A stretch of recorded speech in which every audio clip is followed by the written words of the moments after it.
नमस्ते।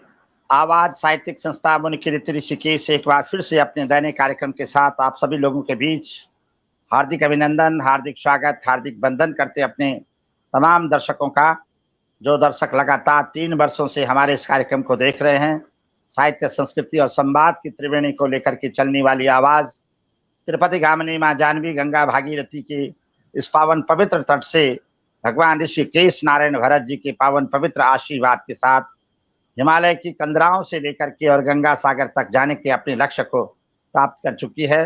भारतवर्ष के सभी राज्यों के साहित्यकार, लेखक और वरिष्ठ मूर्धन्य विद्वानों को इस दीर्घा में जोड़ने का समय समय पर कार्य किया गया है और कोई भी राज्य या कोई भी प्रांत ऐसा नहीं छूटा कि जहां से कोई साहित्यकार न आया हो, जहां से लोक संस्कृति के संभाग न आए हों। और समय समय पर हम समसामयिक विषयों पर अपने संवाद के कार्यक्रम रखते हैं, जो कार्यक्रम की हम सब के लिए जन उपयोगी होते हैं।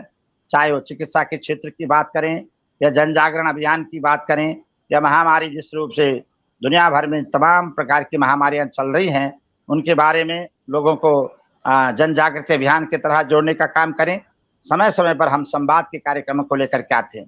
शिक्षा, साहित्य, संस्कृति के लिए हम लोग सदा सदैव तत्पर रहते हैं और अपने जितने भी लोग हमारे साथ जुड़ते हैं उनसे यही निवेदन करते हैं कि आप आवाज के विशेष मेहमानों का, जो मेहमान हमारे साथ अपनी बात को रखते हैं, उनकी आवाज को शेयर के माध्यम से, लाइक कमेंट के माध्यम से आप जन जन तक पहुंचाने का कार्य करें, ताकि समय के साथ साथ आप अपनी सुरक्षा कर सकें और जो संवाद में जिस बात पर चिंतन, मनन और मंथन किया गया है, वो बात सकारात्मकता के धरातल पर वास्तविक रूप से उजागर हो सके, इस रूप में हम लोग सब काम करते हैं।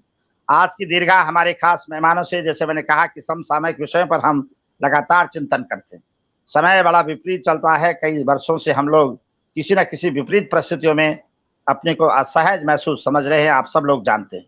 वर्तमान समय में कोरोना की बहुत खतरनाक स्थिति से हम लोग बाहर निकले हैं, जहां हमारे डॉक्टर्स की टीम, जहां हमारे सामाजिक सेवा की टीमों ने लगातार बहुत बड़ा काम किया है। बहुत बेहतरीन काम करने के माध्यम से भारत के प्रति लोगों का जो चिंतन था कि अगर कोरोना की महामारी भारत में हो गई तो क्या स्थिति पैदा होगी, लेकिन हमारे पूरे चिकित्सा क्षेत्र के अनुभवी डॉक्टरों के माध्यम से, हमारी मेडिकल साइंस ने जिस रूप से डेंगू पर जिस रूप से कोरोना पर पूरा जो है अपना नियंत्रण रखा है, वो काबिले तारीफ है और दुनिया के देशों ने इसकी सराहना की है।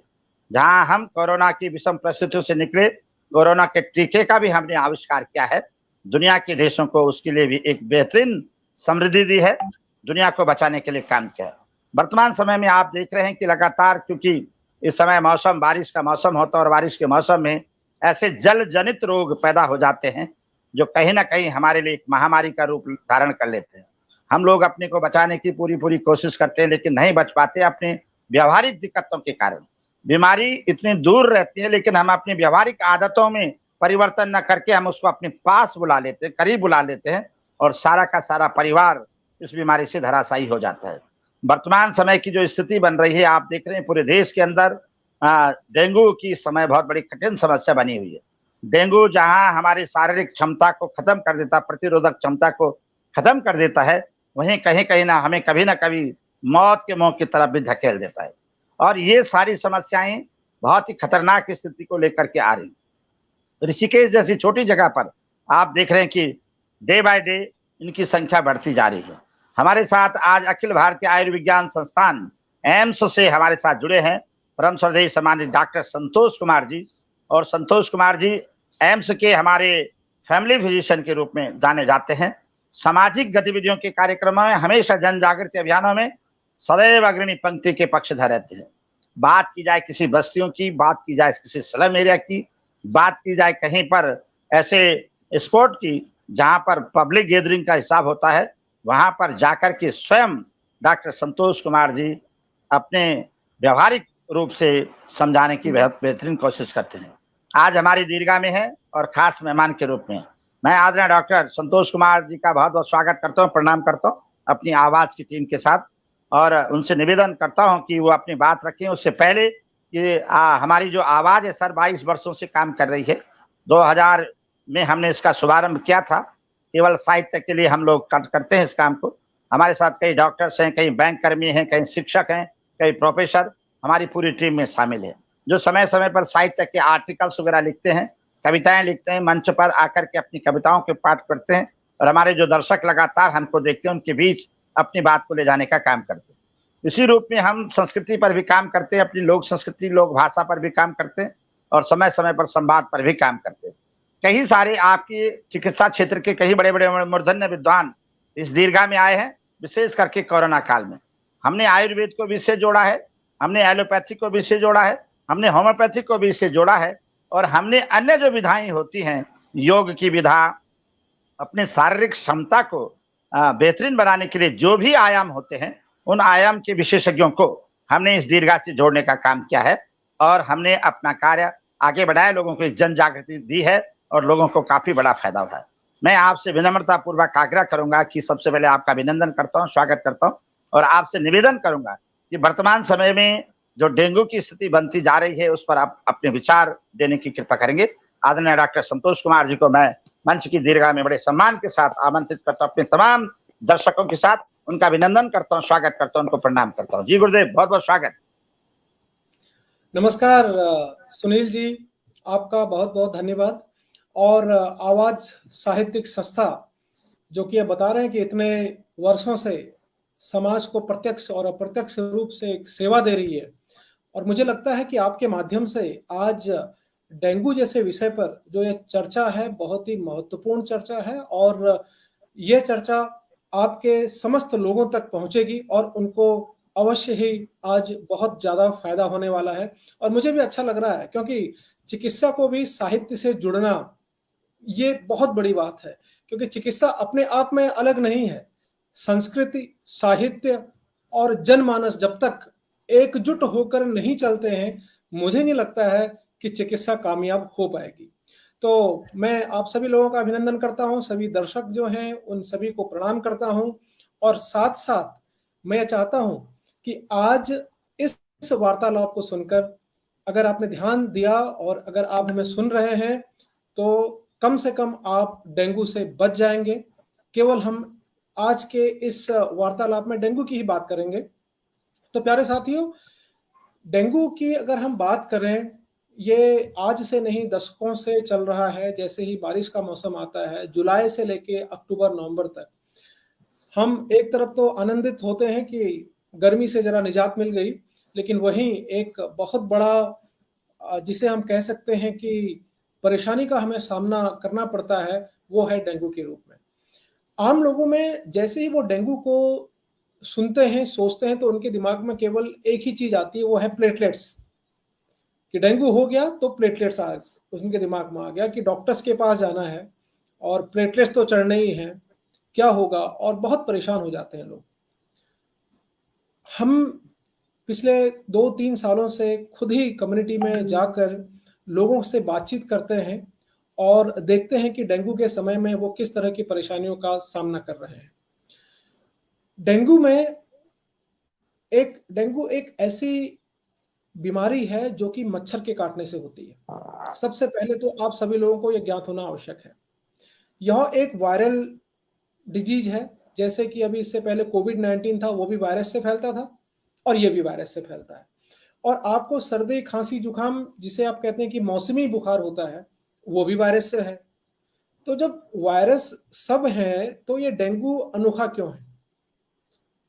कोविड में हमने कहा कि व्यक्ति को व्यक्ति से अलग कर दीजिए, क्योंकि वो ऐसे फैलता है, उसमें मास्क पहनना है, नई बीमारी थी। लेकिन डेंगू तो नई बीमारी नहीं है। डेंगू खास इसलिए है क्योंकि डेंगू का जो वायरस है वो मच्छर से फैलता है, मॉस्किटो से फैलता है। और मच्छर पनपने के लिए कौन जिम्मेदार है? हम लोग, क्योंकि मच्छर हमारे आसपास ही रहता है, मच्छर तो हमारा साथी हो गया एक हिसाब से। तो मच्छर से यह वायरस फैलता है। सीधी सी बात है, अगर हमारे आसपास मच्छर रहे ही ना, तो फिर डेंगू फैलेगा ही नहीं। सीधा सा इलाज बता दिया मैंने आपको 1 मिनट के अंदर।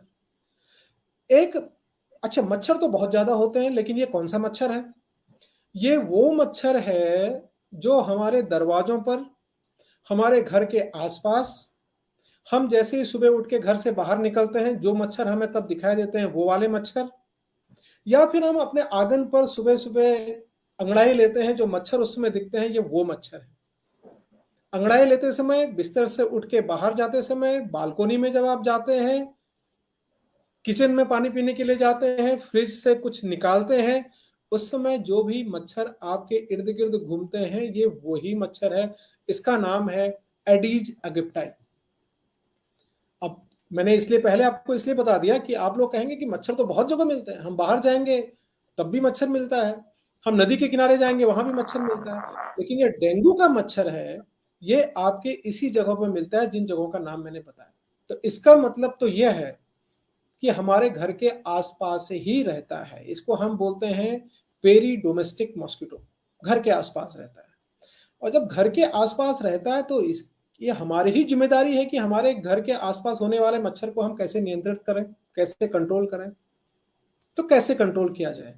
पहली चीज आप ध्यान से सुनिए, आप आज अभी जो मुझे सुन रहे हैं, अपना फ्रिज खोलिएगा और फ्रिज के जो पीछे का कंप्रेसर होता है, पीछे उसके एक नीचे से एक टोकरी जैसी होती है, एक ट्रे होता है, उसमें पानी इकट्ठा होगा। देखिएगा आप लोग, आप घर को पूरी सफाई करते हैं, सोफे के नीचे, बिस्तर के नीचे, सब कुछ, लेकिन वहां तक ध्यान नहीं पहुंच पाता। बाथरूम भी साफ करते हैं, लेकिन फ्रिज के पीछे जो पानी इकट्ठा रहता है, उसमें ये मच्छर के अंडे पनपते हैं, मच्छर का लार्वा होते हैं, और वही मच्छर बनकर हमको काटते हैं। ये डेंगू का जो मच्छर होता है, साफ पानी में और इकट्ठा हुआ पानी में ही पनपता है। तो एक तो फ्रिज के पीछे जो रखा हुआ है, उसको आप तुरंत खाली करें, आधे मच्छर वैसे समाप्त हो जाएंगे। इस मच्छर की खासियत यह है कि कोई भी जगह पर अगर पानी इकट्ठा होता है तो 7 दिन में, देखिए मच्छर के अंडे तो हर जगह होते हैं, मादा मच्छर कहीं पर भी अंडे दे सकती है, लेकिन इस मौसम में अच्छा उसके लिए वातावरण मिल जाता है। क्यों? ह्यूमिडिटी भी है, पसीना बहुत आता है, गर्मी भी है ही, और बरसात भी है। ये तीनों कंडीशन उस मच्छर के लिए फेवरेबल होती हैं।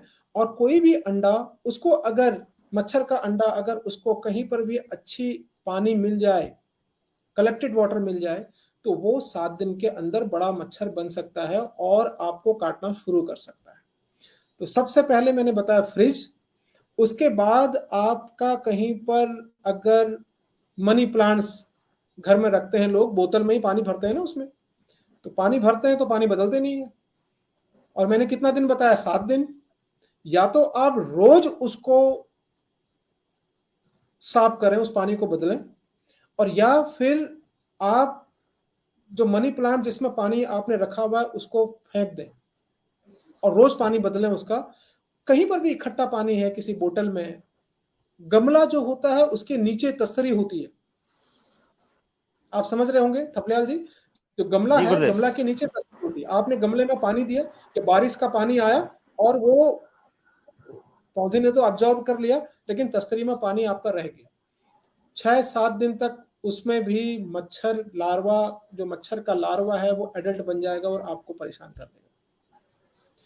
दूसरी बात, इस मच्छर में ये होता है कि अगर किसी मच्छर ने, जो कि एडीज एगिप्टाई है, डेंगू का मच्छर है, उसने डेंगू पीड़ित व्यक्ति को काट लिया और वो डेंगू का मच्छर के अंदर ही डेंगू का वायरस चला गया, तो उसके पीढ़ी दर पीढ़ी वो जहां भी अंडे देगा, चाहे वो 400 अंडे दे, 500 अंडे दे, उसके पीढ़ी के जितने भी मच्छर होंगे सब डेंगू के ही मच्छर होंगे, सब डेंगू के ही मच्छर होंगे। तो इसलिए इस मच्छर का अंत बहुत आवश्यक है, बहुत आवश्यक है। अब हम क्या करें? इतने चीजें तो मैंने बता दी। कूलर है, कूलर में हम क्या करते हैं कि गर्मी में पानी भरते हैं, उसके बाद आजकल तो ठंडा हो रहा है, ऋषिकेश में भी बहुत ठंडा हो रहा है, हम सोचते हैं कि अब पानी उसमें हमने जो भरा था वैसे ही रह गया, कूलर बंद कर देते हैं, पानी वैसे ही रहता है। उस पानी में भी 7 दिन के अंदर मच्छर पैदा हो जाएगा और आपको परेशान करेगा। तो कूलर में जो अटका हुआ पानी है उसको साफ कर लीजिए, फ्रिज के पीछे जो पानी रखा है उसको साफ कर लीजिए, अपने घर के आसपास कहीं भी रुका हुआ पानी है उसको साफ कर लीजिए। मैं आपको एक बहुत अच्छी बात बताने वाला हूँ। 1 चम्मच में अगर पानी आप रख दें और 7 दिन में उसी चम्मच से 25 से 30 मच्छर उत्पन्न हो सकते हैं। अब आप सोच लीजिए कि कितना पानी इकट्ठा कर रहे हैं और कितने मच्छर हो सकते हैं। अब आप कहेंगे सर ठीक है, हमारे बगल में एक छोटा-सा गड्ढा है, उसको तो हम कुछ कर नहीं सकते हैं और नगर पालिका नहीं आती। मैं जब भी कम्युनिटी में जाता हूँ, तो लोग एक-दूसरे की शिकायत करते हैं कि इसने ये नहीं किया, नगर पालिका ने ये नहीं कर रहा है, वो नहीं कर रहा है। मैं उनसे पूछता हूँ कि अगर कल को डेंगू होगा तो नगर पालिका आपको बचाने नहीं आएगा, डेंगू तो आपको होगा। हड्डी तोड़ बुखार कहते हैं, डेंगू के बुखार को क्या कहते हैं? हड्डी तोड़ बुखार। जब इसका बुखार होता है तो आप सोचेंगे कि इतना भयंकर बुखार तो कभी आया नहीं, वो आपको होगा। तो अभी उपाय भी तो हम ही को ढूंढना है ना। तो इससे पहले कि हम दूसरों को दोष दें, हम क्या कर सकते हैं? अगर गड्ढा, जिस पानी को आप चेंज नहीं कर सकते, उसमें मैं आपको एक उपाय बताऊंगा। आप क्या कर लीजिए, आपकी गाड़ी होगी, पेट्रोल होगा आपके पास, आप 100 ml या 20 से 30 लीटर अगर पानी है तो उसमें 100 ml पेट्रोल डाल दीजिए ऊपर से। तो जो मच्छर के अंडे लार्वा होगा वो नष्ट हो जाएगा। आप इतना करके तो देखिए, आपके इर्द गिर्द मच्छर नहीं रहेंगे। और माना इसके बाद भी इक्का दुक्का मच्छर रहता है, आपको घर से बाहर जाना है, तो आप फुल स्लीव वाले कपड़े पहन के रखिएगा। इसमें आपके घर में तो मच्छर नहीं घुस पाएगा। अब दूसरी बात आप ध्यान रखिए, आप अपने घर को साफ कर लें इतना ही काफी नहीं है। आपको क्या करना पड़ेगा? आपको दूसरों के घर और अपने घर से 400 मीटर की दूरी पर, क्योंकि ये मच्छर जो होता है 400 मीटर तक उड़ सकता है। अगर थपलियाल जी, सुनील दत्त थपलियाल जी और मेरे घर के बीच आधा किलोमीटर की दूरी है और मैं कहूंगा कि थपलियाल जी के घर में होने तो कूड़ा, मुझे क्या मतलब, मेरा घर तो साफ है, बात नहीं बनेगी। मुझे थपलियाल जी से भी दोस्ती करनी पड़ेगी कि थपलियाल जी, सुनील जी, क्या साथ में मिलकर या 2-3 लोग मिलकर ये पूरा 400 मीटर का एरिया साफ कर लिया जाए? तो पहले तो नहीं समझेंगे, फिर उनको जब समझाएंगे कि अगर मेरे घर में अगर मच्छर हुआ डेंगू का तो वह आपके घर तक काटने आ सकता है, तो जल्दी समझ जाएंगे। और हमें 400 मीटर तक की पूरे एरिया को सफाई करना है लोगों के साथ मिलकर, तो शायद डेंगू का मच्छर आपके इर्द गिर्द नहीं पनपेगा और आपको डेंगू नहीं होगा, डॉक्टर के पास नहीं जाना पड़ेगा, प्लेटलेट्स की कोई चिंता नहीं। थपलियाल जी, बात समझ में आई होगी लोगों की? जी जी जी सर, बहुत सुंदर, बहुत ही सुंदर, बहुत बहुत प्रणाम करता हूँ आपको, बहुत सुंदर जानकारी। जी गुरुदेव। जी। और इसमें एक चीज और हमने क्या किया है कि हम लोग क्या करते हैं, आज सुबह हम थपलियाल जी के साथ मिले थे, तो उन्होंने मेरे से पूछा प्रश्न दवाइयों के बारे में कि हम ऑल आउट जलाते हैं, हम बहुत सारी अच्छी अच्छी चीजों का सेवन करते हैं, तो आप जड़ खत्म क्यों नहीं करते? क्योंकि दवाई खाते खाते आजकल आप सुन रहे होंगे हम लोगों में भी बहुत सारी दवाइयां काम नहीं कर रहे हैं, तो वो तो मच्छर है। हम लोगों में आजकल बहुत सारी दवाइयां काम नहीं कर रही हैं, लेकिन वो तो मच्छर है। तो बेहतर तो ये होगा कि जड़ ही खत्म कर लें। हमने क्या किया है, सब लोगों को समझाने के लिए एक 7+1 करके एक प्रोग्राम बनाया है, जो कि जी ऋषिकेश नगर निगम ने भी अडॉप्ट कर लिया है। और ये 7+1 क्या है? 7 दिन तक अगर 1 घंटा हमारी जो बस्ती है, क्योंकि अकेले घर में सफाई करने से नहीं होगा, अकेले घर में सफाई कीजिए आपको मच्छर नहीं लगेंगे, लेकिन आपके पड़ोस के घर में मच्छर है तो आपको काट सकता है। तो हमने क्या प्रोग्राम बनाया, ये हमने मतलब एम्स ऋषिकेश ने एक प्रोग्राम को हमने बनाया है कम्युनिटी के लिए कि 7+1, जो कि ऋषिकेश में पिछले 8-10 दिनों से चल रहा है, और जगहों में भी हम इसको चला रहे हैं। उत्तराखंड सरकार में भी मैंने निवेदन किया है, उनके साथ भी हमारी बातचीत चल रही है कि 7+1 प्रोग्राम को लॉन्च किया जाए। इसमें क्या है कि 7 दिन तक लगातार 1 घंटा सब लोग को मिलना पड़ेगा, बच्चे, बूढ़े, एएनएम, आशा और जवान, सब लोगों को मिलकर 1 घंटा कहीं पर भी पानी इकट्ठा नहीं होने देना है। चाहे वो टायर हो, चाहे वो गमला हो, चाहे वो बोतल हो, चाहे वो कहीं पे, लोग आजकल क्या करते हैं, बोतल का पानी भी ऐसे ही फेंक देते हैं, बारिश आएगी वो अटकेगा, बारिश का पानी भी साफ ही है, और वो अटका, मच्छर पैदा हुआ और वो काटेगा सबको। तो 1 हफ्ते तक 1 घंटा रोज किसी भी समय अगर हम अपने इर्द गिर्द साफ सफाई करें, और स्पेशली मुख्यतः जहां पर पानी इकट्ठा हो रहा है उसको अपने पैर से हटा दें।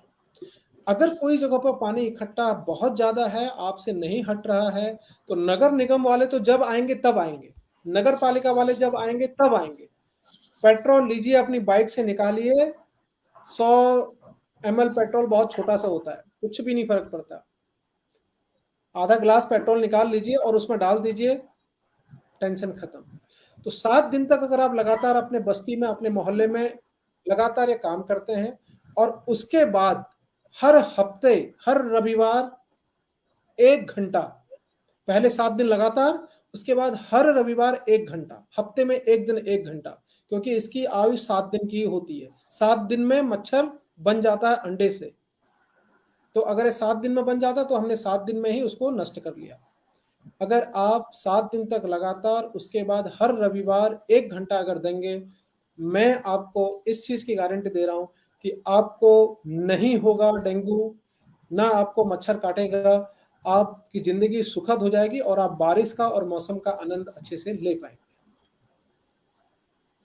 तो आप इसको करके देखिए, और यही मेरा ये अनुभव है। ये जो प्रोग्राम मैंने लॉन्च किए थे ऋषिकेश में, पिछले 7 दिनों से हम इसको लगातार कर रहे हैं, 50% से ज्यादा केसेस घट चुके हैं। 2019 में भी हमने इस प्रोग्राम को ऋषिकेश नगर निगम के साथ मिलकर लॉन्च किया था, काफी हद तक केसेस नीचे आए हैं। तो इसलिए मेरा आप सबसे निवेदन है कि आप इस प्रोग्राम को लॉन्च करें, इसमें पैसा तो लगना नहीं है। क्या आपको लगता है कि इसमें पैसा लगता है? बिल्कुल नहीं लगना है। ऑल आउट का भी खर्चा नहीं आना है। तो थपलियाल जी, क्या यह संभव हो सकता है? जी सर, जी जी जी, बिल्कुल। आपने जिस रूप से व्यवहारिक जानकारी दी है, लोग इसे इजिली कर सकते हैं सर, सरलता से कर सकते हैं इस बात को। इसमें कहीं कोई कठिनाई नहीं है, पैसे वाली बात नहीं है, और ना इसमें कोई बहुत ज्यादा भार है लोगों को करने के लिए। बल्कि जीवन तो सबसे बड़ा उपयोगी है, जीवन सबसे बड़ा धन है, इसको बचाना बहुत जरूरी है। दुनिया की सुख सुविधाएं जो भी हैं, ऐश्वर्यता, वैभवता, प्रतिष्ठा, पद, ये तभी सब कुछ है जब हमारे पास जीवन है। अगर जीवन चला जाएगा तो हमारे पास कुछ भी नहीं बचेगा। इसलिए ये जो सावधानियां आपने बताई है, जो व्यवहारिकता आपने बताई है इस रोग से बचने के लिए, मच्छरों से बचने के लिए, और हम डेंगू से कैसे अपना बचाव कर सकते हैं, इस संदर्भ में जो बात आपने रखी है, बहुत ही व्यवहारिक बात रखी सर। मैं आपका बहुत बहुत स्वागत करता हूँ, बहुत बहुत प्रणाम करता हूँ। और उनका कई सारे लोग हमारे साथ दर्शक जुड़े हैं स्क्रीन पर, नेटवर्क की वजह से मैं उनको सामने नहीं दिखा पा रहा हूँ। कई लोगों के प्रश्न है कि कुछ ट्रीटमेंट ऐसा हो जो जिस ट्रीटमेंट के माध्यम से हमें इसके लक्षणों के बारे में, सबसे पहले तो ये सर कि हम डेंगू के लक्षणों को कैसे पता कर सकते हैं, उसके संदर्भ में थोड़ा सा आपने विचार देंगे। और इसके लिए हम बचाव के लिए, खैर मच्छर तो है ही, पर जब जिसको हो गया, घर के आसपास नहीं बल्कि कहीं से आमंत्रित करके ले आया है, मेहमान बना करके ले आया है उस बीमारी को, तो अब इसके लक्षण क्या होंगे, इसके बचाव क्या होंगे, उस संदर्भ में थोड़ा सा आप बात कर दीजिएगा सर, निवेदन आपसे। सुनील जी, आपने बहुत ही अच्छा प्रश्न पूछा और बहुत ही अच्छी बात आपने कही कि अगर हमने ये कोशिश कर ली, जिसके बारे में मैं अभी बात कर रहा था, कि कहीं से गिफ्ट में कोई मच्छर डेंगू न ले आए, ये बहुत अच्छी बात की आपने। मान लिया जाए कि ऋषिकेश में थपलियाल जी और उनके साथियों ने ये कल से प्रोग्राम शुरू कर दिया और उनके यहाँ पर कोई मच्छर नहीं है, लेकिन उनका कोई दोस्त जो है मुजफ्फरनगर से या मुरादाबाद से आया है यहाँ पर, उन्होंने कहा कि हम आपके यहाँ रहना चाहते हैं, तो मना तो कर नहीं सकते, तो हमारे यहाँ 1-2 दिन और रहे, और वो बेचारे डेंगू का वायरस अपने ब्लड में लेके आ रहे हैं। अब वो डेंगू का वायरस अपने ब्लड में लेके आ रहे हैं, तो हमारे यहाँ जो कुछ मच्छर, हालांकि अगर मच्छर नहीं है, एक बार मैं और बता देना चाह रहा हूँ, कोई भी डेंगू का व्यक्ति अगर हमारे एरिया में आ जाता है तो फैलेगा कैसे? कोई भी मच्छर पहले उस डेंगू वाले व्यक्ति को काटेगा, फिर वो मच्छर के शरीर में वो डेंगू का वायरस जाएगा, फिर वो मच्छर किसी दूसरे को काटेगा, तभी जाके डेंगू होगा। वरना हमारे इर्द गिर्द मच्छर ही नहीं होगा तो होने दो, चाहे कितने 1 या 10 भी डेंगू वाले व्यक्ति अगर हमारे आसपास आएंगे, वाहक तो मच्छर है, तो मच्छर ही नहीं होंगे तो उसको ले जा नहीं सकता। लेकिन फिर भी हम इतना एकदम व्यवहारिक बातें ही करें, प्रैक्टिकल बातें ही करें। मैं समझता हूं कि जितनी बात मैं बता रहा हूं, कुछ ना कुछ मच्छर इधर उधर रहेंगे, समय लगेगा। अब हम बात करते हैं कि अगर माना किसी को फिर भी आमंत्रण के हिसाब से डेंगू हो गया, सबसे पहले जब किसी व्यक्ति को डेंगू होगा तो क्या होगा? बुखार बहुत तेज होगा, इसको हम कहते हैं कि हड्डी तोड़ बुखार। आपको इतना बुखार होगा, आप कहेंगे इतने इससे अच्छा बुखार तो मुझे इतना बेकार बुखार कभी नहीं आया। आपकी आँखों के पीछे जो है वो बहुत ज़्यादा दर्द होगा। आप कहेंगे आँखें ऐसे-ऐसे करने में भी मुझे दर्द हो रहा है। सर में भयंकर दर्द होगा, सर में बहुत भयंकर दर्द होगा। पूरे शरीर में, हाथ-पैरों में बहुत ज़्यादा दर्द होगा। आप कहेंगे बिल्कुल मैं उठ ही नहीं सकता बिस्तर से, इतना दर्द होगा आपको। और कभी-कभी दर्द कम भी होगा, हल्का-सा बुखार ही अगर आपको आता है, इस समय में हल्का बुखार आना भी डेंगू के लिए संशय पैदा कर सकता है और आप मान लीजिए कि डेंगू ही हो सकता है। लेकिन आप घबराइए मत। दिमाग में एक चीज़ याद रखिए मेरी बताई हुई बात, कि अगर आपको बुखार है, हल्का-सा बुखार है, हाथ-पैरों में दर्द हो रहा है, तो आपके दिमाग में आना चाहिए कि डेंगू हो सकता है, लेकिन डॉक्टर साहब ने कहा था कि घबराने की ज़रूरत नहीं है। आपको अब पहले तो अपने आप को बचाना है। अपने आप को कैसे बचाएँगे? उसके बाद मैं बताऊँगा कि आपकी ज़िम्मेदारी दूसरों के लिए क्या है। अपने आप को क्या बचाएँगे आप? अपने आप को बचाने के लिए आपने क्या करना है कि आपको बुखार है, आपको हल्की-सी खाँसी हो रही है, सर दर्द है, आपको घर से इधर-उधर कहीं नहीं जाना है। सर्वप्रथम 4 चीज़ें मैं बताऊँगा। सबसे पहले आपको करना है रेस्ट, एब्सोल्यूट रेस्ट। घर में बैठना है, अच्छी-सी कोई मूवी देखिए, बैठिए, घर वालों से कहिए कि अच्छा-अच्छा खाना आपको खिलाएँ। और दूसरी बात, पहले दिन ही बुखार बहुत तेज़ नहीं आ जाएगा, आपको पता चल गया है कि ये लक्षण आ रहे हैं, पानी खूब पीजिए, रोटी एक कम खाइएगा आप, लेकिन पानी बहुत पीजिएगा। ध्यान रहे आपको भूख में बहुत ज़्यादा अंतर नहीं पड़ेगा। बुखार बहुत तेज़ होगा, सर दर्द हो सकता है, हाथ-पैरों में दर्द होगा, लेकिन भूख में बहुत ज़्यादा अंतर नहीं होगा, भूख लगेगी आपको। तो आप खाना भी खाइए और खाना के साथ-साथ आप पानी बहुत पीजिएगा। तो दूसरे नंबर की बात हो गई, पानी आपको बहुत ज़्यादा पीना है, पानी की कमी नहीं होनी चाहिए। तीसरी बात, अगर आपका बुखार बहुत ज़्यादा बढ़ रहा है, दूसरे दिन भी बुखार, तीसरे दिन भी बुखार बहुत ज़्यादा बढ़ रहा है, क्या होगा? बुखार बहुत तेज़ आएगा, उसके बाद शांत हो जाएगा। फिर आप कुछ देर कहोगे मैं तो बड़ा अच्छा हूँ, फिर बुखार चढ़ेगा, फिर शांत होगा। तो ये डेंगू में इस तरह का होता है। आपको क्या करना है, तीसरी बात, अगर बुखार तेज होता है तो पैरासिटामोल या तो 500 मिलीग्राम या 650 मिलीग्राम, ये पैरासिटामोल आपको लेना है दिन में 3 टाइम। और अगर बहुत ज़्यादा बुखार है तो आप 4 टाइम भी ले सकते हैं, लेकिन ध्यान देकर मेरी बात सुनिए। इसके अलावा खुद का डॉक्टर मत बनिएगा, सबसे बड़ा खतरनाक है खुद का डॉक्टर बनना। खुद की दवाइयाँ मत लीजिएगा, इधर-उधर से कोई दवा नहीं, सिर्फ़ पैरासिटामोल 3 टाइम खा लीजिए, 4 टाइम खा लीजिए, कोई बात नहीं, पानी पीजिए और ओआरएस का पानी पी सकते हैं, लगातार पानी पीजिए, कोई अन्य दवा ना खाइए। 3 बात हो गई। चौथी बात, चौथी बात क्या है कि हो सकता है 3 या 4 दिन आपको बुखार रहा और बुखार रहा, सर में दर्द हुआ, हाथ-पैरों में दर्द है, आपने डॉक्टर संतोष का कहना माना कि आप कहीं नहीं गए, जाइएगा मत इधर-उधर। ये नहीं कि आज स्कूल चले जाती हूँ या स्कूल चला जाता हूँ या ऑफ़िस चला जाता हूँ, नहीं। अगर आप हल्के बुखार में भी आपने इसको इग्नोर किया, नज़रअंदाज किया और आप उस बुखार में इधर-उधर चले गए, गर्मी में गए, बाहर इस समय आर्द्रता है, ह्यूमिडिटी है, आप समझ लीजिए आपके प्लेटलेट्स का नीचे आना फिर स्वाभाविक हो जाएगा। फिर आप अपने आप को परेशान कर रहे हैं, अपने शरीर को परेशान कर रहे हैं। शरीर में अंदर अगर वायरस चला गया है, तो अब आपको अपने शरीर को रेस्ट देना है। ध्यान रखिएगा, जाइएगा मत इधर-उधर। तो पहली चीज़ मैंने बताया था रेस्ट, बिल्कुल रेस्ट, छुट्टी मिल जाएगी आपको। दूसरी चीज़ मैंने बताई थी आपको कि खूब पानी का सेवन करना है। तीसरी चीज़, बहुत बुखार आने पे पैरासिटामोल।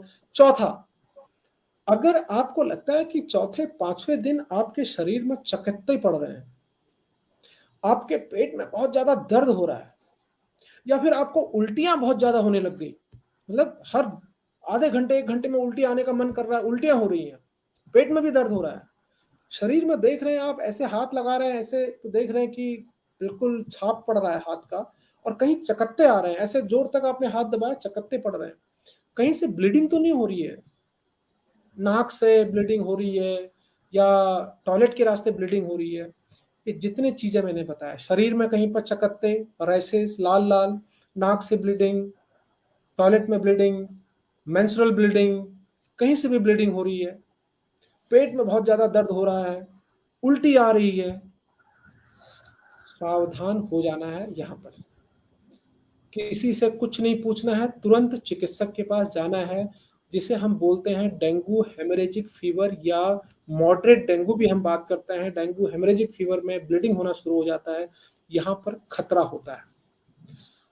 मैक्सिमम 50 से 60% से ज्यादा, बल्कि 70% से भी ज्यादा लोगों को ये डेंगू, अगर आप घर पर रेस्ट करेंगे, नॉर्मल होकर ठीक हो जाता है। लेकिन कुछ लोगों को, जिनको कि एक बार पहले डेंगू हो चुका है, वो ज्यादा खतरे में रहते हैं कि उनको दूसरा स्ट्रेन अगर काट देता है तो उनको डेंगू हेमरेजिक फीवर हो सकता है। और इस समय पर ये जो मैंने लक्षण बताए, ब्लीडिंग का होना, खून का आना, इस समय आपको चिकित्सक को तुरंत दिखाना चाहिए, चिकित्सक के पास जाना चाहिए। घबराना नहीं है, इस पर परेशान नहीं होना है। इसका 4 चीजों का आपने ध्यान रखा। और लास्ट में जो आपकी सबसे बड़ी समस्या है कि आप प्लेटलेट्स के लिए चिंता करते हैं, तो प्लेटलेट्स आप अपने टेस्ट कराइए। जब इतनी चीजें होगी तो डॉक्टर्स भी टेस्ट कराएगा आपका, आप अपने टेस्ट करना चाहें कराइए। प्लेटलेट्स, अगर आपके शरीर में ब्लीडिंग नहीं है, कुछ नहीं है, पेट में दर्द नहीं है, उल्टी नहीं आ रही है, प्लेटलेट्स अगर आपके 1 लाख से नीचे आ जाए, 80,000 आ जाए, 70,000, कोई फर्क नहीं पड़ता, कुछ फर्क नहीं पड़ता, आपको चिंता ही नहीं करनी है। अगर आपके शरीर में ब्लीडिंग कहीं पर हो रही है, तब प्लेटलेट्स का चढ़ाना और प्लेटलेट्स की इंपॉर्टेंट होती है। अदरवाइज प्लेटलेट्स आपका अगर बिना बिना डेंजर के, बिना ब्लीडिंग के, बिना पेट में दर्द के, बिना किसी कॉम्प्लिकेशन के, अगर आपके प्लेटलेट्स इवन 20,000 भी अगर आ जाता है, तब भी आपको कुछ नहीं सोचना है। आपको पानी पीते रहना है, रेस्ट करना है और घर में रहना है, आपको चिंता नहीं करना। अभी मेरे पास, मैं स्क्रीन में एक प्रश्न देख रहा था कि इस समय तो बहुत सारे वायरल फीवर हो रहा है, वायरल फीवर और इसमें कैसे अंतर करें। बहुत ही बढ़िया प्रश्न आपने पूछा है, जिसने भी पूछा है। डेंगू क्या है? ये भी वायरस है। चिकनगुनिया क्या है? ये भी वायरस है। कोविड क्या था? ये भी वायरस था। खांसी जुकाम बुखार क्या है? ये भी वायरस है। सब वायरस जो है लगभग इनकी प्रकृति एक जैसी होती है, लेकिन कुछ अलग अलग है। जैसे सुनील दत्त थपलियाल जी और डॉक्टर संतोष कुमार हैं तो इंसान ही, लेकिन हमारे स्वभाव में और इनके स्वभाव में कुछ अंतर होगा, तो वही अंतर है। कोई वायरस खांसी ज्यादा करता है, तो कोई वायरस सर दर्द ज्यादा करता है, तो कोई वायरस बुखार ज्यादा करता है। अब आप कह रहे हैं कि पहचाने कैसे? पहचानने की आवश्यकता नहीं है। ये जो समय है, डेंगू का समय था। इससे पहले वाला जो समय बीत गया, वो कोविड का था। कोविड अभी भी समाप्त नहीं हुआ है, लेकिन हर एक वायरस इसी तरह के लक्षण देता है। तो सभी वायरस, कोई भी वायरस हो, उसमें आपको पहले दिन पूर्णतः रेस्ट करना ही है। जब कोविड में भी हो रहा था, तब मैंने लोगों को इसी तरह बताया था कि अगर आपको कोविड भी हो रहा है, बुखार आ रहा है, कोई बात नहीं, आप रेस्ट कीजिए। बीमारी तब बिगड़ती है जब हम रेस्ट नहीं करते, अपने शरीर को रेस्ट नहीं करते, पानी नहीं पीते और उसको हल्के में लेते हैं और अपने हिसाब से उल्टी सीधी दवाइयां लेते हैं। तो इस समय पर अगर आपको किसी भी तरह का वायरल फीवर हो रहा है, बुखार हो रहा है, तो आपके दिमाग में 2 चीज हो सकती है कि या तो ये, पहली बात, डेंगू हो सकता है, तो उसमें मैंने 4 चीजें बता दी आपको, उसमें रेस्ट करना है। दूसरी चीज, कोविड अभी खत्म नहीं हुआ, कोविड हो सकता है, तो कोविड भी अगर होगा तब भी इसमें रेस्ट ही करना है, तब भी इसमें पैरासिटामोल लेना है। और जब 2 महाबली बीमारियां हमारे सामने, इसके बाद कोई वायरल हो तो उनको कौन पूछता है? खांसी जुकाम तो हम झेल ही लेते हैं। डेंगू और कोविड होगा तो उसके लिए हम हैं। हाँ, एक चीज और ध्यान रखिएगा, जो ये मच्छर है, चिकनगुनिया भी कर सकता है। आपके हाथ पैरों में दर्द होगा, ये भी चिकनगुनिया भी कर सकता है। जीका वायरस भी आपने नाम सुना है, वो भी इसी से करता है। तो ये मच्छर जो है, हमारा सबसे बड़ा दुश्मन बन गया है। मैं आपको बताऊं, इसको कहीं पे भी देखो, इसको छोड़ना मत। सबसे बड़ा दुश्मन हमारा मच्छर है, और इसको मैंने कैसे कंट्रोल करना है ये मैंने बता दिया है आपको। कोई भी वायरस किसी भी इस तरह के जो लक्षण आप में क्रिएट करता है, तो आपके दिमाग में होना चाहिए कि इसमें डेंगू हो सकता है, या फिर कोविड हो सकता है, चिकनगुनिया हो सकता है। खूब पानी पिए, रेस्ट करें, और ज्यादा होने पर पैरासिटामोल।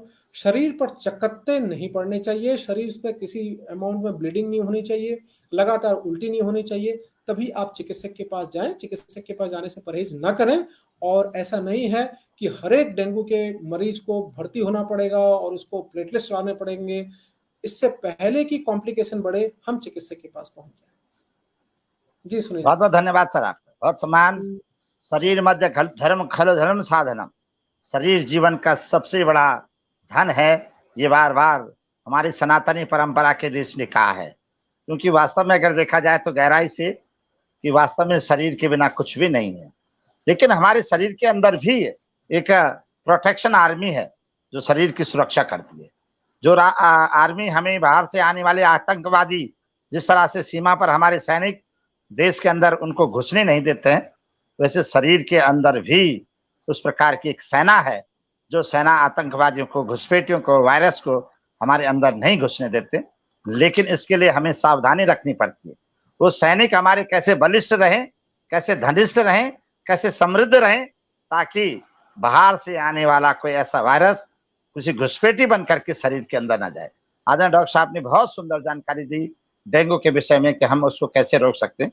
एक निवेदन हमारे एक बहुत ही सम्मानित दर्शक है, उनका कहना है कि जब कभी डेंगू की बात की जाती तो लोग बकरी के दूध की बात करते हैं, लोग पपीते के पत्तों की बात करते हैं, लोग गिलोय की बात करते हैं।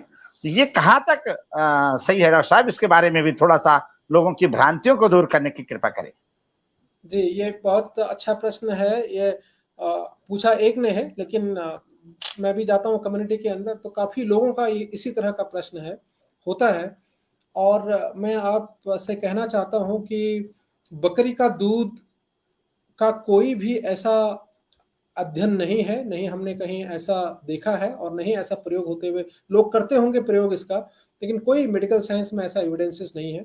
बल्कि बकरी का दूध पीने से आपको नुकसान ज़रूर हो सकता है, क्योंकि गाय और भैंस का दूध अगर हम पीते हैं तो उसके तो काफ़ी एविडेंसेस हैं कि उसमें बहुत सारे प्रोटीन्स और मिनरल्स और जो ह्यूमन मिल्क है उसके जैसे ही कुछ-कुछ हम कहते हैं कि उसके बराबर की चीज़ें हैं और वो अध्ययन हुआ है। लेकिन बकरी का दूध का कोई भी ऐसा अध्ययन मेडिकल साइंस में नहीं है।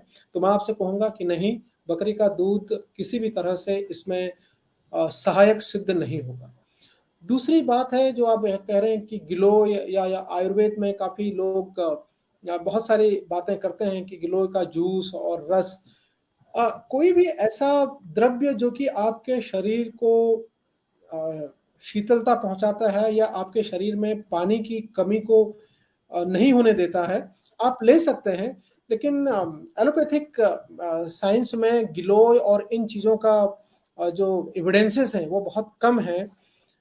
जो पपाया है, पपीते के कुछ एक्सट्रैक्ट का कुछ रोल बताते हैं कि प्लेटलेट्स जब होता है तो प्लेटलेट्स कम होता है तो उसमें प्लेटलेट्स एक्सट्रैक्ट के कुछ रोल बताया हुआ है। बीच में कुछ मेडिसिन भी लोगों ने इसमें बताए थे, बट बहुत ज़्यादा ऐसा रोल नहीं है कि हम पैनिक हो जाएं और बहुत ज़्यादा घबरा जाएं और इस तरह की चीज़ों को लें। मैं आपसे ये बात बताना चाहूँगा इस चीज़ के लिए कि जब डेंगू आपको होता है तो अगर आप बहुत ज़्यादा पैनिक होते हैं, बहुत ज़्यादा घबराते हैं और इधर-उधर बहुत ज़्यादा घूमते हैं, पानी की शरीर में कमी होती है, तो यही मेन कारण है कि प्लेटलेट्स आपके नीचे आने लगते हैं। आप अपने शरीर को रेस्ट देंगे नहीं। जैसे अभी थपलियाल जी ने बताया कि हमारे शरीर की एक आर्मी है, वो आर्मी अपनी काम कर रही है। उस आर्मी को अपना काम करने दीजिए ना, आप क्या कर रहे हैं उस आर्मी को भी डिस्टर्ब कर रहे हैं, इधर से उधर भाग के इधर जाके। तो आर्मी काम कर रही है, वो आर्मी तभी अच्छे से काम करेंगी जब आप अपने शरीर को रेस्ट देंगे, आराम देंगे, पानी खूब पिएंगे। तो आर्मी तो काम कर रही है, उस आर्मी को आप डिस्टर्ब करेंगे तब जब आप बहुत ज़्यादा घबराएंगे कि हम गिलोय पी लें, हम ये खा लें, पपीता खा लें, बिल्कुल कुछ नहीं। पानी पीजिए, ध्यान रखिए शरीर में चकत्ते तो नहीं हो रहे हैं और जैसे ही चकत्ते वगैरह ऐसी चीज़ें आपको मिल रही है, तुरंत चिकित्सक के पास जाएँ और चिकित्सक के निगरानी में आप अतिशीघ्र ठीक हो सकते हैं, क्योंकि ब्लीडिंग होने के बाद ही कॉम्प्लिकेशन शुरू होता है। ज़रा सा भी ब्लीडिंग, ज़रा सा भी चकत्ते आपके शरीर में, डेंगू हेमोरेजिक फीवर हम इसे बोलते हैं, वो कर सकता है। तो इसके लिए आप हॉस्पिटल में जा सकते हैं, जहाँ पर हमें अगर आवश्यकता हो तो फिर प्लेटलेट्स के बारे में भी हम सोच सकते हैं। अगर आप साधारण रूप से घर में हैं, आपको कोई चीज़ें नहीं हैं, प्लेटलेट्स आपके कितने ही नीचे आ जाएँ, आप सुखी हैं घर में, कोई चकत्ते नहीं है, कोई ब्लीडिंग नहीं है, आपको चिंता नहीं करनी। बहुत बहुत धन्यवाद सर आपका, बहुत सम्मान। हमारे एक दर्शक हैं, कह रहे हैं कि क्या एंटीबायोटिक्स से डेंगू का इलाज हो सकता है? इस संदर्भ में भी थोड़ा सा जानकारी आप बिल्कुल देंगे। एंटीबायोटिक्स जी नहीं, बिल्कुल भी नहीं। इवन कि आप अगर अच्छा एंटीबायोटिक्स लेंगे, वायरस में किसी भी तरह का एंटीबायोटिक्स का कोई प्रयोग नहीं है। और अगर आप अपने मन से ज़बरदस्ती एंटीबायोटिक्स लेते हैं, तो आपको इसका नुकसान है। नुकसान ये है कि आने वाले कुछ टाइम बाद वो एंटीबायोटिक्स का रेजिस्टेंस हो जाएगा आप में, और ऐसे ही एंटीबायोटिक्स खाने से आपको और भी डायरिया या एंटीबायोटिक्स इंड्यूस्ड डायरिया, इस तरह की परेशानियाँ आ सकती हैं। स्किन्स में और ज़्यादा परेशानी आ सकती है, क्योंकि जब हम ये डेंगू जब भी हमें होता है, तो शरीर में क्या करता है ये, जब आपने बात पूछ ही ली है, तो शरीर में क्या करता है, जो आर्मी है, आर्मी जो लड़ती है, जैसे कि थपलियाल जी बता रहे थे, ये वायरस क्या करता है, हमारे शरीर में जो रुधिर, जो वाहिनियाँ होती हैं, धमनियाँ होती हैं, इस धमनियों पर असर करके धमनियों से जो प्लाज्मा होता है वो लीकेज कराता है उसका, और प्लाज्मा लीक करके हमारी बाहर आता है, इसीलिए चकत्ते पड़ते हैं हमें। तो पहले से ही ये क्या कर रहा है कि हमारी धमनियों को कमजोर कर रहा है, ये वायरस अंदर जाके, तो उस धमनियों में कमजोर करके प्लाज्मा को लीक कर रहा है। और ये जो होता है, हमारे शरीर का जो इम्यून सिस्टम होता है, आपस में जब टकराता है, उसके कारण ये होता है कि हमारी जो एंडोथेलियल जो सेल्स होती हैं ब्लड वेसल्स की, वहां से जो हमारे प्लाज्मा है वो बाहर आता है।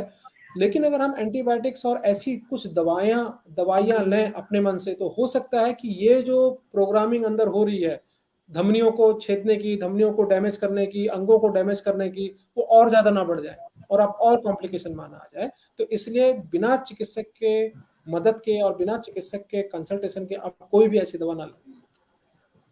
बहुत बहुत धन्यवाद सर आपका, बहुत सम्मान, बहुत ही शानदार जानकारी और कई लोगों के बेहतरीन प्रश्नों के बेहतरीन जवाब आदरणीय डॉक्टर संतोष कुमार जी हमारे साथ एम्स ऋषिकेश से जुड़े हैं और काफी बड़ी बात आज लोगों को बता रहे हैं और काफी लोगों को बहुत सुविधा।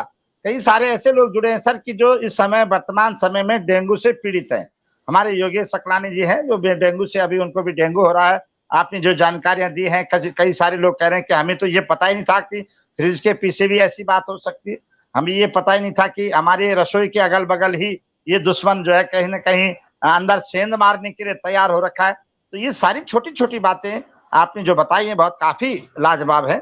एक निवेदन करना चाहूंगा कि जो इस लार्वा को खत्म करने के लिए आपने पेट्रोल की बात की है, केरोसिन की बात की है, लेकिन इसके साथ साथ लोग जैसे ब्लीचिंग की बात करते हैं, गमेसन जो होता है पेड़ पौधों में लोग डालते हैं कि कीड़े खत्म हो जाएं, इससे भी कोई या अन्य भी जो कीटनाशक होते हैं उनके माध्यम से क्या ये मर सकता है, ये लार्वा खत्म हो सकता है? मेरा निवेदन है, थोड़ा बताने की कृपा करेंगे आदरणीय संतोष जी।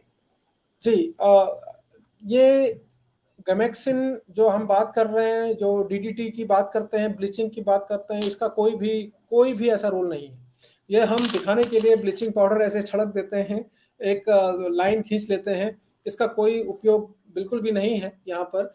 और इसके लिए कुछ ही मेडिसिन हैं जो कि फॉगिंग में जिसको हम यूज करते हैं, चाहे वो मैलाथियोन हो जिसको कि हम फॉगिंग में यूज करते हैं, टेमीफॉस जो लार्विसाइडल होता है, ये स्टैंडर्ड मेडिसिन है इसकी। और आने वाले समय में ये मेडिसिन भी मुझे लगता है, क्योंकि मच्छर में धीरे धीरे पहले डीडीटी हम छिड़कते थे हर जगह, जो आप बात कर रहे हैं गैमेक्सिन भी बोलते थे उसको, तो वो करते थे। लेकिन अब क्या है कि पिछले कई सालों से उसका कोई फर्क नहीं पड़ता मच्छरों पे, एक रेजिस्टेंट डेवलप हो गया है मच्छर जो है, अब उसको कोई फर्क नहीं पड़ता है। आप देख रहे होंगे कभी कभी कि ऑल आउट या ये जो हम जलाते हैं इसमें भी मच्छर जब तक वो जलता है तब तक इधर उधर घूम जाते हैं, जैसे ही वो बंद हो जाता है फिर वापस आ जाते हैं। तो अल्टीमेट है खुद खुद हमें अपनी निगरानी खुद करना होगा, हमें खुद एक्टिव होना होगा और अपनी सुरक्षा अपने हाथों में लेनी होगी, क्योंकि स्वास्थ्य हमारा है, शरीर हमारा है और बीमारी भी हमें लगनी है। तो हम क्यों दूसरे का विश्वास करें और क्यों दूसरे पे हम अपना अपना डालें उस पर कि वही हमारी रक्षा करेगा। हम खुद रक्षा कर सकते हैं और बहुत बड़ा काम भी नहीं करना है। तो इस तरह की जो दवाइयां हैं ये हम डालते तो हैं, लेकिन इसका बहुत ज्यादा प्रभाव नहीं है। तो यही मेरा कहना है आप लोगों से। एक निवेदन है गुरुदेव की, अधिकतर एक भ्रांति लोगों के अंदर होती है, ये बात सत्य है या नहीं, ये तो आप मेडिकल साइंस के माध्यम से कि मच्छर ये सुबह शाम को काटता है और लोगों का कहना है कि ये जो है बहुत ऊंचाई पर नहीं उठ सकता है। अपने जो हमारे जो नी घुटने हैं, घुटने तक ही काट सकता है या घुटने से ऊपर भी काट सकता है। क्या ये बातें लोगों के दिमाग में हैं? लोग कहते हैं कि जब सुबह शाम को ही ये काटता है और ये काफी ऊंचाई पर नहीं उठ सकता है, 4-5 फीट की ऊंचाई पर ये उड़ता है और एक बार काटने के बाद ये मर जाता है। कुछ ऐसी बातें हैं। तो इस संदर्भ में भी थोड़ा सा आप अपने साइंस के माध्यम से जानकारी देंगे आदरणीय डॉक्टर साहब। एक्चुअली क्या है, हम लोग कुछ ऐसे नियम अपने आप से बना लेते हैं जिससे हमें काम ज्यादा ना करना पड़े। जिससे हमें ऐसा, ये हम अपने मन से बना लेते हैं और अपनी सुविधा के अनुसार। तो हम इतने सुदृढ़ लोग हैं और अपने हम इतने इमोशनल लोग हैं, हम भारतीय लोग बहुत ही इमोशन है, बहुत ही दिल से बातों को लेते हैं और जिसे हम कहते हैं कि हम काफी प्यारे लोग होते हैं और जल्दी हम एक दूसरे की बातों को ऐसे मान भी जाते हैं। तो ये जितनी भी बातें आपने बताई हैं, शायद हम कहीं न कहीं अपने आप को बचाने के लिए ऐसा करते हैं। ऐसा बिल्कुल भी नहीं है, मच्छर आपके पैरों में भी काट सकता है, हाथ में भी काट सकता है, सर में भी काट सकता है, हर जगह काट सकता है। और मैंने आपको बताया कि अभी मुझे 2-4 दिन पहले ही किसी ने व्यक्ति ने पूछा कि सर हमारी तो 5 मंजिल की मकान है, हम तो 5वीं मंजिल में रहते हैं, वहाँ तक तो मच्छर पहुँचेगा नहीं। मैंने कहा कितना मीटर होगा आपका? 400 मीटर तक ये मच्छर उड़ सकता है, 400 मीटर। तो 400 मीटर बहुत ज़्यादा होता है, तो कितनी बड़ी मंजिल होगी हमारी। और आप तो कह रहे हैं पैर और सर, तो अगर 400 मीटर उड़ सकता है तो कहीं पे भी काट सकता है आपको। तो इसलिए हम लोग इन भ्रांतियों पर न जाएँ और मच्छर ही है वो, जब मच्छर है तो कहीं पे भी उसको बॉडी का और एरिया मिलेगा। और मैं तो कहता हूँ ज़्यादा इन जगहों पर और हमारे गले पे, इस जगह पे, हाथ पे, इन जगहों पे ज़्यादा काटता है वो। और शरीर में अगर जो भी पार्ट उसको खुला हुआ मिल जाएगा वहाँ काटता है। इसलिए बच्चों को सावधान रहने की बहुत सावधानी बरतनी चाहिए, क्योंकि बच्चे यूजुअली क्या होते हैं कि छोटे-छोटे कपड़े, नेकर पहन के और टी-शर्ट पहन के बाहर अभी मैदानों में खेलने के लिए चले जाते हैं। तो इस चीज़ की भी हमें सावधानी रखनी चाहिए कि बच्चों को भी अभी फुल स्लीव पहन के ही बाहर वो निकले, अन्यथा मच्छर उनको भी कहीं पर काट सकता है और हर जगह काट सकता है। किसी भी दूरी पे हों आप, कोई भी मंजिल में रह रहे हों, कहीं पे भी हों। तो मैं तो ये कहता हूँ कि हम अपने आप को ज़रा-सा एक्टिव बना लें और एक्टिव बना के जहाँ पर भी रुका हुआ पानी देखें, उसको बिल्कुल साफ कर लें और दूसरों को भी ये बताएँ। थोड़ा सा विद्यालय स्तरों पर, क्योंकि शिक्षा जहाँ पर ले रहे हैं बच्चे, कमरों के अंदर जो रूम होते हैं, कक्ष संख्याएं होती है जहाँ कक्षा चलती हैं, तो वहाँ पर क्या स्थिति हो सकती है सर? वहाँ पर कैसे हम इससे बचाव कर सकते हैं बच्चों के संदर्भ में? जी, सुनील दत्त जी एक अध्यापक भी हैं, तो वो ये प्रश्न ज़रूर पूछेंगे, मुझे पता था, ज्ञात था कि आप ज़रूर पूछेंगे इस चीज़ को।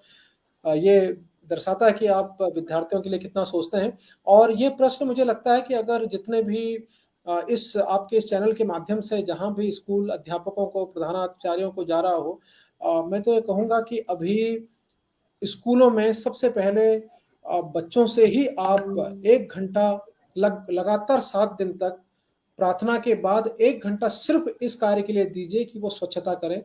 जहाँ पर भी पानी इकट्ठा हो सकता है नल कहीं पे बह रहा हो, वहाँ पर पानी इकट्ठा हो, या क्लासरूम में कहीं पर पानी इकट्ठा होने की कोई ऐसी चीज़ें होंगी, पौधे होंगे जहाँ पर पानी इकट्ठा होगा, तो वो सब चीज़ सफाई करें, साफ करें।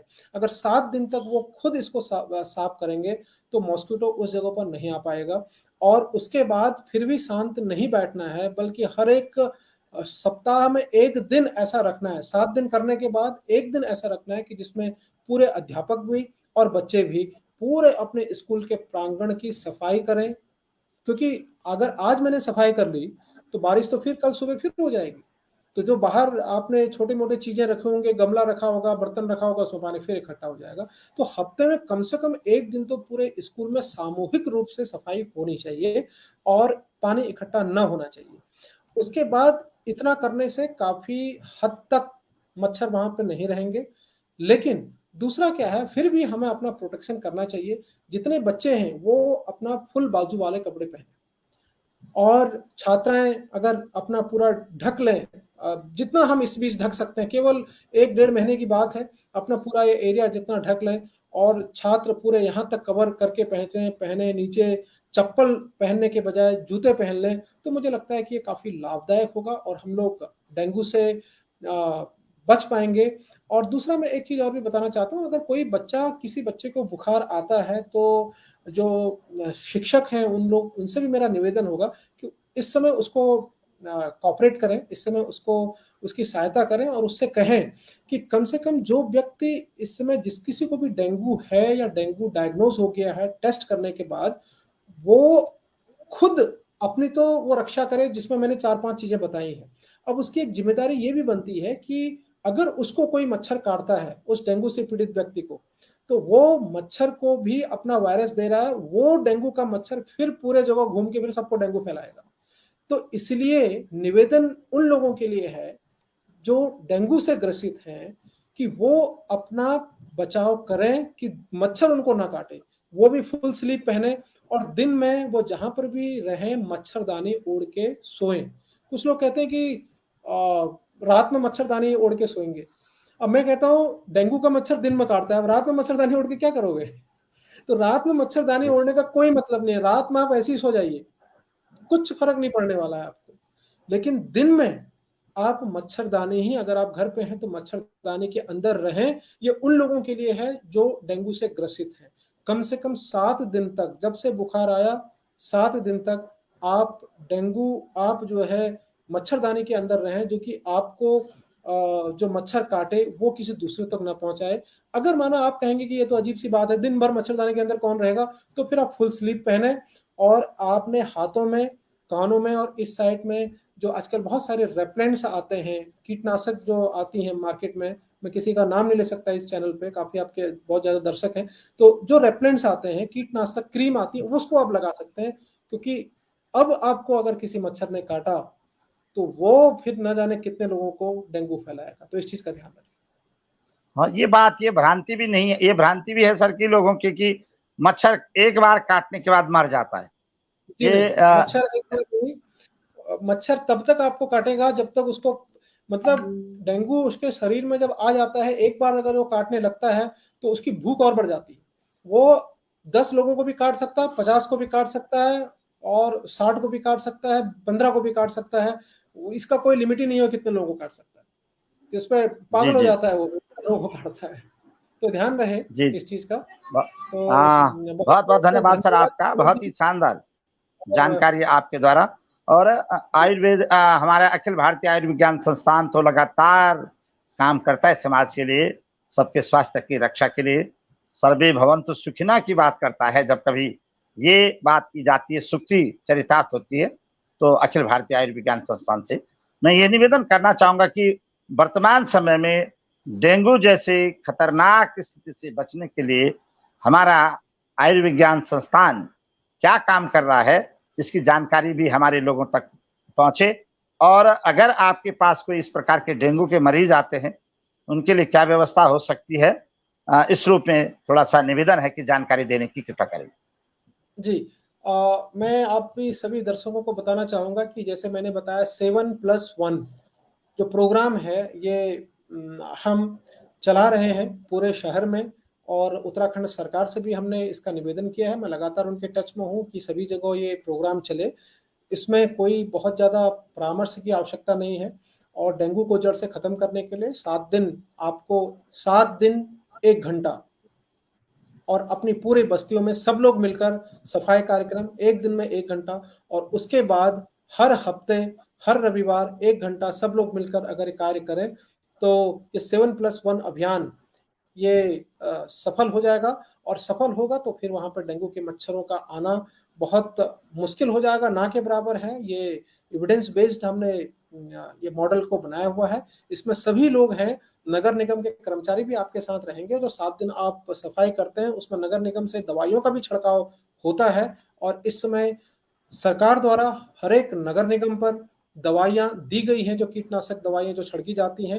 लेकिन सिर्फ दवाइयों की छिड़कने से ही काम नहीं होगा, क्योंकि हमें भी आगे आकर, सामान्य लोगों को भी आगे आकर डेंगू जैसी बीमारी से लड़ना होगा, तभी डेंगू समाप्त हो सकता है। बाकी अगर डेंगू के लोग हो जाते हैं, डेंगू के पीड़ित ग्रसित लोग हमारे पास आते हैं, जिनको डेंगू हेमरेजिक फीवर हम बताते हैं कि बहुत सीरियस कॉम्प्लिकेशन में, तो एम्स ऋषिकेश आप लोगों के साथ है। हमारे पास डेंगू का अलग से एक वार्ड हमने बनाया हुआ है। इस समय जहां भी जो भी अस्पताल है, हर किसी का एक डेंगू का वार्ड है। और मैं तो चाहूंगा कि आप आए ही नहीं, और डेंगू आपको इतना परेशान करेगा ही नहीं। और जितनी बातें मैंने बताई हुई हैं आज, अगर आप इनको पालन करेंगे तो मुझे विश्वास है कि अगर आपको डेंगू हो भी गया तो आपको इतने खतरनाक कॉम्प्लिकेशन से परेशान नहीं होना पड़ेगा। लेकिन आप परामर्श चिकित्सक से जरूर लीजिए जब भी आपको कॉम्प्लिकेशन होता है, ब्लीडिंग होती है, बहुत ज़्यादा परेशानी अगर आपको होती है तो चिकित्सक से परामर्श लीजिएगा। आप सभी लोगों का बहुत बहुत धन्यवाद। मेरा इच्छा तो कर रही है कि आप लोगों से और मिले, लेकिन इसी के साथ ही मैं डॉक्टर सुनील दत्त थपलियाल जी से ये कहना चाहूँगा कि इसके बाद भी मैं आप लोगों की, मैं एक सामाजिक चिकित्सक हूँ, और मुझे मेरा मानना है कि जब तक चिकित्सक खुद समाज के लोगों से मिलेगा नहीं, समाज के लोगों की भ्रांतियां दूर नहीं करेगा और उनके साथ मिलकर, जैसे मैं डेंगू में लोगों के साथ मिलकर बीमारियों का इलाज कर रहा हूं, साथ मिलकर जनता के, जब तक चिकित्सक बीमारियों की बात नहीं करेगा तब तक किसी भी बीमारी पर विजय प्राप्त नहीं की जा सकती, यह मेरा मानना है। और इसलिए मैं आपसे कहता हूं कि मैं बीच बीच में हमेशा महीने में 2 महीने में नई नई जानकारी लेके आपके साथ आते रहूंगा। मैं चाहूंगा कि आप सभी दर्शक को कभी भी कोई परेशानी ना हो, और अगर मैं भूल जाऊं तो अगर आपको ये अच्छा लगा हो आज का ये वार्तालाप हमारा, तो आप थपलियाल जी को याद दिलाएगा। मेरा नाम डॉक्टर संतोष है, तो कि उनको बुलाइए, तो आप अगर मुझे खींचेंगे तो मैं जरूर आ जाऊंगा आपके सामने। आपको बहुत बहुत नमस्कार। प्रणाम सर।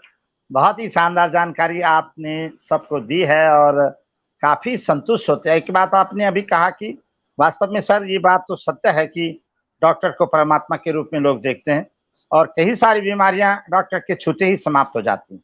आपने जिस विश्वास के साथ में लोगों को विश्वास दिलाने का काम किया है, इससे काफी सारा संबल इन लोगों को मिल चुका है कि डेंगू हो या अदर कोई भी बीमारी होती है, हमें घबराना नहीं है, बल्कि जो आपने उनके आत्मबल और आत्मसम्मान को बढ़ाने की बात की है, वो निश्चित रूप से अपने को स्वस्थ महसूस समझे। क्योंकि डेंगू की जहां तक बात की गई है, या इससे पहले भी जो कोरोना हुआ था, इसमें भी डॉक्टरों की बहुत बड़ी भूमिका रही है।